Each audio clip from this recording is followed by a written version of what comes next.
Por que escrever uma história de leitura? Esse é o tema desse vídeo. O que se pretende aqui é discutir como a escrita de uma história de leitura pode ajudar na formação de leitores. Quem não se lembra da história de Sherazade, que durante 1001 noites contava histórias para o sultão, parando sempre no momento culminante da história, sempre sem revelar o final? Mas por que somos tão fascinados pelas histórias? As histórias têm o potencial de nos envolver. De certa maneira, a fórmula que a Sherazade usou é usada até os dias de hoje, nas novelas, nas minisséries. Conflitos se resolvem, outros conflitos surgem e dia após dia a gente vai acompanhando um pouco essas histórias. A aposta aí é que a gente se identifique com esses personagens e queira segui-los, né? Ver o que vai acontecendo com eles. E o que queremos com as atividades do desafio da leitura? Que os alunos criem aí vínculos com os personagens e que possam se interessar pelas suas histórias. Mas quais histórias prenderiam os alunos?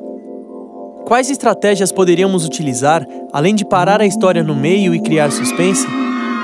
A ligação do leitor com uma história pode ser mesmo muito intensa. Um dos contos brasileiros mais famosos, Felicidade Clandestina, de Clarice Lispector, fala de quanto uma criança desejava um livro e de como se sentiu quando enfim o conseguiu. Essas e outras experiências de leitura mencionadas no material são, digamos, histórias felizes. Mas há também histórias de leitura que não são felizes. Ou seja, história de gente que não gostava de ler, história de gente que não gostava e depois passou a gostar de ler, como a do menino, que achava ler muito chato, até que um dia se deparou com o Escaravelho do Diabo e isso mudou um pouco a vida dele. E a escola pode impactar muito nessa história de leitura, promover ou às vezes impedir. Não raro, um aluno chega no ensino fundamental 2 ou no ensino médio gostando de ler e depois de ter que ler tanta coisa obrigado e fazer tanta prova, ele deixa de gostar de ler. O material traz o depoimento do escritor Ferrez, que sozinho se interessou pela leitura, sem que ninguém o estimulasse ou apresentasse livros. Isso é um caso raro. Por essa razão, é que a escola deve promover esses encontros, que muitas vezes não aconteceriam por si só. Tomando como base o conto Felicidade Clandestina, mais do que ler ou propor a leitura do conto, é importante instigá-los, provocá-los, com perguntas como: como teriam se sentido cada uma daquelas crianças? Como teria se sentido a mãe ao saber que a filha agia daquela forma? É fundamental sensibilizá-los para a forma de contar a história. A felicidade iria ser sempre clandestina.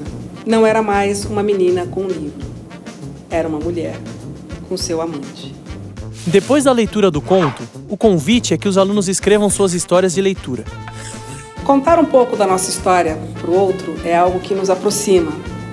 É algo que ajuda a criar vínculo, que pode fortalecer o sentido de time.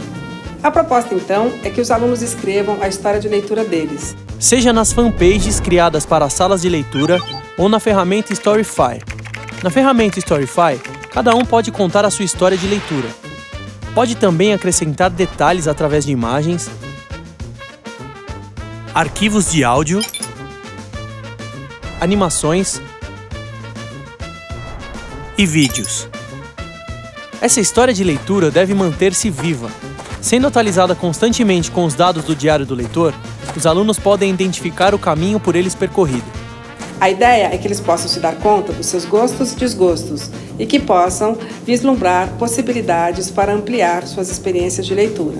Para finalizar, cabe compartilhar as histórias de leitura dos alunos. Peça para que percebam se tem semelhanças, se tem diferenças. Peça para que digam o que chamou a atenção na história do colega. Ou ainda, se algo na história do colega revelou algo sobre ele que até então era desconhecido. Cabe então agora fazer uma síntese do que vimos neste vídeo. Enfatizar ainda mais o papel do mediador. O mediador deve instigar, provocar, sensibilizar os alunos para a leitura. Reforçar o sentido para escrever e compartilhar histórias de leitura. Ajuda a criar vínculos e ampliar as experiências leitoras dos alunos. Cabe agora que você se pergunte: como posso promover o melhor encontro dos meus alunos com os livros?